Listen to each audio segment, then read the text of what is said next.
राम राम जी सारा ने साथियों, इनेलो के एक साथी ने मुझे कानूनी नोटिस भेजा है कि मैं इनेलो को बीजेपी की बी टीम क्यों कहता हूं। उसको तो मैं कानूनी तरीके से जवाब दूंगा, लेकिन साथियों आपसे एक बात कहना चाहता हूं। जननायक चौधरी देवीलाल जी से लेकर के इनकी जेजेपी की चौथी पीढ़ी, आईएनएलडी की चौथी पीढ़ी का इतिहास रहा है बीजेपी के साथ सरकार बनाने का।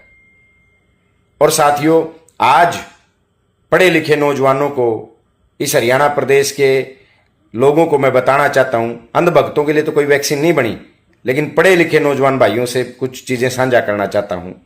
साथियों, 2025 में इन्होंने घोषणा की कि हम जननायक चौधरी देवीलाल जी का सम्मान दिवस समारोह रोहतक में मनाएंगे और बीजेपी को वहां से उखाड़ने का काम करेंगे, बदलाव की शुरुआत करेंगे। मैंने उस समय भी कहा था, रोहतक में तो बीजेपी का कोई नाम निशान नहीं है, वहां तो 4 सीटें और चारों की चारों सीटें कांग्रेस ने जीत रखी हैं। ये बीजेपी को कहां से उखाड़ेंगे जहां उनका कोई नामो निशान नहीं है। लेकिन कोई बात नहीं, 2026 में यानी कल इन्होंने घोषणा की है कि हम जननायक चौधरी देवीलाल जी का सम्मान दिवस समारोह नूंह में मनाएंगे और वहां से बदलाव की शुरुआत करेंगे। अब नूंह में भी 3 विधानसभा की सीटें हैं और तीनों की तीनों कांग्रेस जीती हुई है, वहां भी बीजेपी का कोई नामो निशान नहीं है। तो ये किसको उखाड़ने की बात कर रहे हैं? साथियों, ये लोग जिनकी सुबह कांग्रेस की बुराई से शुरू होती है और कांग्रेस की बुराई पे इनकी शाम ढल जाती है, ये लोग जहां कांग्रेस की जड़ें मजबूत हैं वहां जाकर के कांग्रेस की बुराई करके कांग्रेस को नुकसान पहुंचाना चाहते हैं और बीजेपी को इनडायरेक्ट फायदा पहुंचाना चाहते हैं। इसके अलावा साथियों, दूसरा उदाहरण भी आपको देता हूं। गुलाचिका से कांग्रेस के विधायक हैं देवेंद्र अंश जी, उन्होंने एक अधिकारी को झुंझुना पकड़ाया भ्रष्टाचार के मुद्दे के ऊपर, तो बीजेपी ने उनके ऊपर मुकदमा दर्ज कर दिया। और इनेलो के एक विधायक ने रोहतक में एसपी को, डीसी को और बाकी अधिकारियों को मां बहन की गालियां तक दी, उनके ऊपर कोई कार्रवाई नहीं हुई। क्यों? क्योंकि इनको बीजेपी ने खुली छूट दे रखी है कि आप जिसको मर्जी गालियां दो, जिसको मर्जी अपमानित करो, आपको खुली छूट है, आप कांग्रेस के वोटों में सेंधमारी करने का काम करो। ये हालात इनके आज साथियों हैं। और साथियों, गोपाल कांडा जी की बात सुन लीजिए।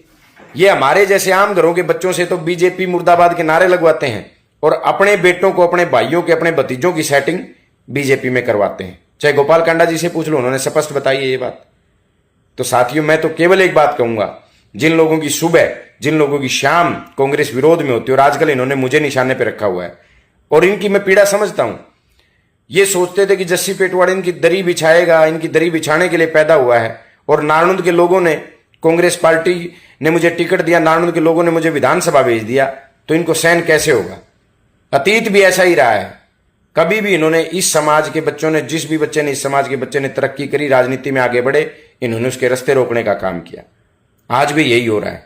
लेकिन मैं, जो कुछ पढ़े लिखे भाई, जो कुछ साथी, जो कोई हमारे आदरणीय नेता इस पार्टी में बचे, उनसे एक ही बात कहना चाहूंगा, भाइयों, अगर हरियाणा के भविष्य को बचाना है, अगर देश को बचाना है और बीजेपी को हटाना है, तो ये लोग तो बीजेपी के फायदे के लिए काम करते हैं। आपको कांग्रेस के मंच पे आना होगा, जहां आपके काम को सम्मान मिलेगा, आपके काम को पहचान मिलेगी, और इस देश और प्रदेश का भविष्य कांग्रेस ही है और कांग्रेस ही बीजेपी का विकल्प है। इसलिए साथियों, इन ABCD टीमां न छोड़ के कांग्रेस के साथ जुड़ो और बीजेपी को इस प्रदेश और इस देश से हटाने का काम करो।